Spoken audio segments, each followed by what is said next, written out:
आपके घर में अगर एक दिन मटमैला पानी आता है तो वो आप पानी छोड़ के शायद एक बिस्लेरी की बोतल जो है उसे मंगवा लेते हैं ताकि आपको साफ पानी पीने को मिले। या फिर आपके पास एक ऑप्शन होगा कि अगर कोई गवर्नमेंट द्वारा नल लगाया गया हो उससे डायरेक्टली पीना हो तो आप प्रेफर करते हैं कि यहाँ पर आप एक बॉटल खरीद लें, चाहे वो 10 रुपए की हो चाहे वो 20 रुपए की हो। दैट शोज कि हमारे लिए पानी जो है वो कितना इंपॉर्टेंट है और साथ ही साथ हम कितना ध्यान रखते हैं कि हम साफ और स्वच्छ पानी पिए। बट क्या ये हर जगह पॉसिबल है? क्या हर जगह लोगों को ये मैं कहना चाहूंगी ये लग्जरी मिल रही है? ऐसा नहीं। रीसेंट रिपोर्ट के मुताबिक बिहार में ऐसे हमें 30,000 से ज्यादा रूरल वार्ड्स देखने को मिले हैं जहां पर पानी जो है, पीने वाला पानी जो है वो सीवियरली कंटैमिनेटेड है, गंदा है, जो पीने लायक पानी नहीं है वो मिल रहा है। अगर हम बात करें अर्बन एरियाज की तो हो सकता है हमारे पास ये ऑप्शन है कि रेगुलर वाटर जो आ रहा है या जो सप्लाई में पानी आ रहा है उसके अलावा हम एक ऑल्टरनेटिव चूज कर सके क्योंकि आसपास मिल रहा है और शायद हमारी अफोर्डेबिलिटी हो। बट रूरल एरियाज में तो सिचुएशन अफोर्डेबिलिटी की है ही नहीं, सिचुएशन है नॉन अवेलेबिलिटी की। वहां पे ऐसा पानी मिल ही नहीं रहा और जो पानी मिल रहा है वो सीवियरली कंटामिनेटेड है। Hello students, welcome to Chahal academy. My name is Shubhangi Singh और आज हम इसी स्टडी के बारे में बात करने वाले हैं जिसने क्लियरली हाईलाइट किया है कि 30,000 वार्ड्स जो है रूरल वार्ड्स बिहार में, वहां पे सीवियरली कंटामिनेटेड वाटर जो है वो कंज्यूम किया जा रहा है, वही अवेलेबल है। और ये सिचुएशन जो है क्यों आई है इसको थोड़ा हम समझने की कोशिश करेंगे। तो बेसिकली अभी रिसेंटली बिहार का इकोनॉमिक सर्वे जो है वो प्रेजेंट किया गया था लेजिस्लेटिव असेंबली में और उसी में ये स्टडी जो है पब्लिश की गई है जिसने हाईलाइट किया है यहाँ पर ऑलमोस्ट 5,000 ऐसे वार्ड्स हैं जहां के ग्राउंड वाटर में आर्सेनिक, जो कि एक हेवी मेटल है जिसको कंज्यूम करना, जिसका रेगुलर कंजम्पशन अगर आप करेंगे तो आपके लिए लीगल है। इसके अलावा फ्लोराइड ऐसे कुछ 4,000 वार्ड्स में और आयरन की भारी मात्रा कुछ 22,000 वार्ड्स में देखा गया है। अगर ओवरऑल हम देखें तो 26% रूरल वार्ड्स 31 डिस्ट्रिक्ट्स में, टोटल डिस्ट्रिक्ट्स 38 है बट यहाँ पे 31 डिस्ट्रिक्ट्स में 26% रूरल वाटर जो है वहां पे ग्राउंड वाटर जो है या तो आर्सेनिक से अफेक्टेड है या तो फ्लोराइड से अफेक्टेड है या तो आयरन से अफेक्टेड है या फिर इनके कॉम्बिनेशन से अफेक्टेड है, वो भी बियॉन्ड द परमिसिबल लिमिट। जो गवर्नमेंट के द्वारा किसी नॉर्मल इंसान के हेल्थ को इफेक्ट करने वाली लिमिट है उससे काफी ऊपर यहाँ पे मात्रा में हमें देखने को मिल रही है इन मेटल्स की प्रेजेंस इन वाटर। और ग्राउंड वाटर एक इंपॉर्टेंट सोर्स है स्पेशली रूरल एरियाज में। तो यहाँ पे क्लियरली दिख रहा है कि कैसे यहाँ पे जो लोग हैं वो इफेक्टेड हैं, उनके लिए एक लाइफ थ्रेटनिंग सिचुएशन है, लाइफ की एक बेसिक चीज के लिए, मोस्ट बेसिक चीज के लिए जो कि पानी है। अब यहाँ पे अगर हम बात करें तो कितने डिस्ट्रिक्ट इफेक्टेड हैं तो मैंने ऑलरेडी हाईलाइट किया है कि 31 डिस्ट्रिक्ट जो है जिसका 26% रूरल वार्ड जो है इफेक्टेड है। और यहाँ पे हमें मेजर एरियाज देखने को मिलेंगे जैसे कि भोजपुर हो गया, पटना हो गया, आप देख सकते हैं भोजपुर, पटना, नालंदा, जहानाबाद, बेगूसराय, समस्तीपुर, सीतामढ़ी, कैमूर, रोहतास, औरंगाबाद, गया। तो मेजर रीजन्स अगर यहाँ पे हमारे पास 38 डिस्ट्रिक्ट है, 31 डिस्ट्रिक्ट जो है इससे इफेक्टेड देखने को मिलेंगे। और यहाँ पर हम एक मेजर एरिया जो है बिहार का हमें पाया जा रहा है कि वो डायरेक्टली कंटैमिनेटेड है। अब यहाँ पर सवाल ये उठता है कि अगर ये सिचुएशन जो है खड़ी हो गई है इसका रीजन क्या है? अगर वाटर कंटैमिनेट हो रहा है तो इसके सोर्सेस क्या है? स्पेशली अगर हम यहाँ पे सोर्सेस की बात करें इन टर्म्स ऑफ कंटैमिनेशन तो प्रोबेबिलिटी होती है दो तरीके की सोर्सेस की।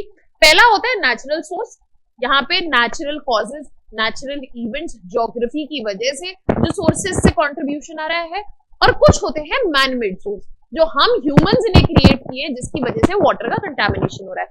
तो अगर हम यहाँ पे नेचुरल सोर्सेज की बात करें तो एटमॉस्फेरिक डिपोजिशन हो सकता है, एटमॉस्फेयर में हो सकता है इन मेटल्स की प्रेजेंस हो और वो ग्रेजुअली डिपॉजिट हो गए सॉइल में और फिर वो ग्राउंड वाटर में डिपॉजिट हो गए।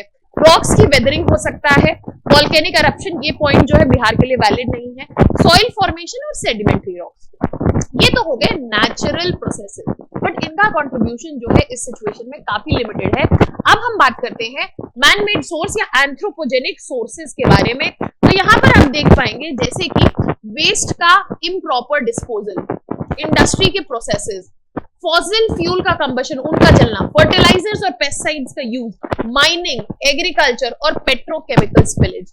और जैसे ही मैंने ये सोर्सेज बताया, मेरे दिमाग में तो ये पिक्चर इमेजिन हो गई, एंड आई एम श्योर आपके दिमाग में भी होगी, कि ये सोर्सेज जो है बिल्कुल कॉम्प्लीमेंट करते हैं बिहार की सिचुएशन को, जहां पे एग्रीकल्चर बहुत बड़ा और इंपॉर्टेंट इकोनॉमिक एक्टिविटी है, पेस्टिसाइड्स और फर्टिलाइजर्स का यूज है, माइनिंग एक इंपॉर्टेंट सेक्टर है, फॉसिल फ्यूल कंबशन जो हो ही रहा है। तो यहाँ पे हम देख सकते हैं कि इन ऑब्वियस वेज यहाँ पे कंट्रीब्यूशन किसका है, यहाँ पर कंट्रीब्यूशन है मैन मेड कॉजेस का।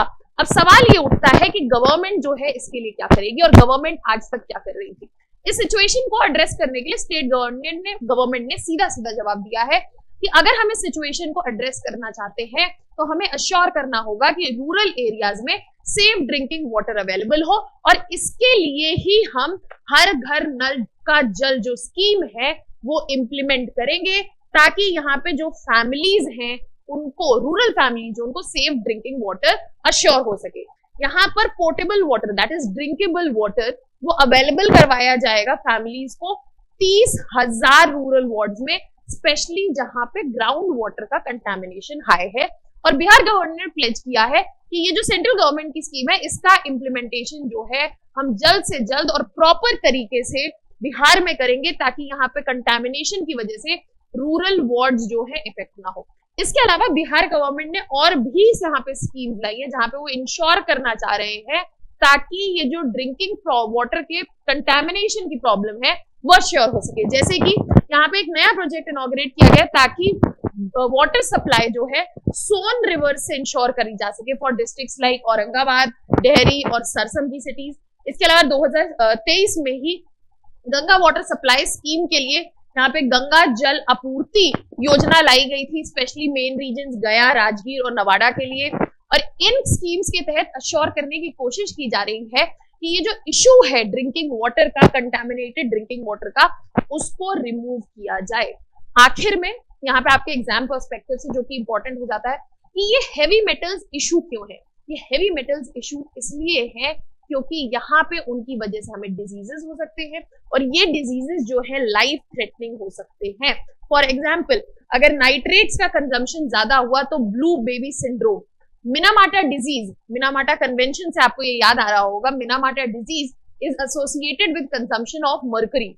Then we have इताई which is associated with consumption of cadmium, और black foot disease is associated with consumption of arsenic। तो यहाँ पे जो population exposed है contaminated heavy metal laden ground water से, it is also prone to these diseases, and it is important कि हम ensure करें कि यहाँ पे जो population है उसको लाइफ का सबसे बेसिक फैसिलिटी जो कि पानी है वो प्रॉपर तरीके से मिल पाए।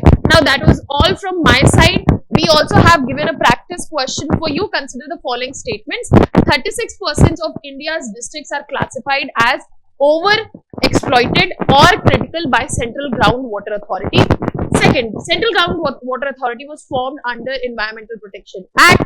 Third, India has the largest area under groundwater irrigation in the world. Which of the statements given above these are correct? 1 only, 2 and 3, 2 only and 1 and 3. You can send in your answers in the comment section. Let's see कि आपको ये topic जो है कितने अच्छे से समझ में आया है, और साथ ही साथ इससे रिलेटेड जो और पॉइंटर्स हमें दिख रहे हैं वो भी आपको कवर करने के लिए मिलेंगे।